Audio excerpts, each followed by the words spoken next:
नीट पेपरफुटी प्रकरणामध्ये शुभम खैरनारला न्यायालयीन कोठडी, दिल्लीच्या विशेष सीबीआय कोर्टाचा निर्णय. पुण्यात शिवराज मोटेगावकरची कोट्यवधींची मालमत्ता, वारजे भागात मोक्याच्या ठिकाणी 51 गुंठे जागा, सीबीआय आणि ईडी करणार चौकशी. तुम्ही एम्समध्ये लागणार, विद्यार्थ्यांवर पाणी शिंपडत मोटेगावकरचा दावा करत असल्याचा व्हिडिओ समोर.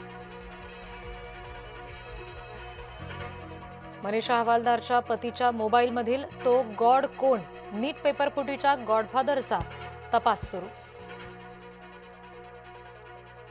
मतीन पटेलला नाशिक गुन्हे शाखेची नोटीस, निदा खानला आश्रय दिल्याप्रकरणी नोटीस. पटेल नाशिक पोलिसांसमोर हजर राहणार का, याकडे लक्ष. आमदार संजय गायकवाड यांची चौकशी होणार, शिवाजी कोण होता या पुस्तकाच्या प्रकाशकाला दिलेली धमकी भोवण्याची शक्यता. संभाजीनगरमध्ये शिवसेनेतला अंतर्गत कलह चव्हाट्यावर, निधी वाटपावरून सत्तारांची नाव न घेता शिरसाट यांच्यावर आगपाखड. हाकेंची प्रसाद लाड आणि जरांगेंवर शिवराळ भाषेत टीका, प्रसाद लाड यांना पाठवून भाजपनं सेल्फ गोल केल्याचा सुद्धा आरोप. अमित ठाकरे यांना वाढदिवसाच्या शुभेच्छा देण्यासाठी मनसैनिकांची गर्दी, आदित्य ठाकरे यांनी सुद्धा दिल्या अमित ठाकरेंना वाढदिवसाच्या शुभेच्छा. महाराष्ट्रातील 5 खासदारांना संसद रत्न पुरस्कार, श्रीकांत शिंदे, नरेश म्हस्के यांना पुरस्कार जाहीर. हेमंत सावरा, स्मिता वाघ, मेधा कुलकर्णी यांना सुद्धा संसद रत्न पुरस्कार.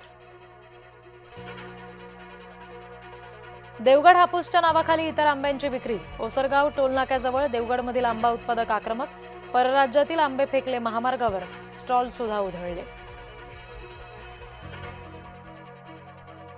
विठ्ठल रुक्मिणी मंदिर रात्री 12 ते पहाटे 4 पर्यंत बंद राहील, भाविकांनी वेळेतच दर्शन रांगेत उभं राहावं, श्री विठ्ठल रुक्मिणी मंदिर प्रशासनाचं भाविकांना आवाहन. चंद्रपूर जिल्ह्यामध्ये 4 महिलांचा बळी घेणारी वाघीण अखेर जेरबंद, ग्रामस्थांनी सोडला सुटकेचा निश्वास.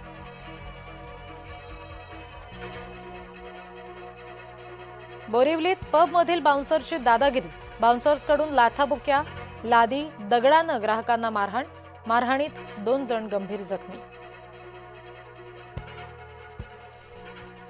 यवतमाळमध्ये बजरंग दलाच्या कार्यकर्त्याची गोतस्करांकडून हत्या, घटनेचा थरार सीसीटीव्हीत चित्रित. इराण युद्धावर काही तासात खुशखबर अपेक्षित, अमेरिकेचे परराष्ट्र मंत्री मार्को रुबियो यांचं नवी दिल्लीमध्ये सूचक वक्तव्य.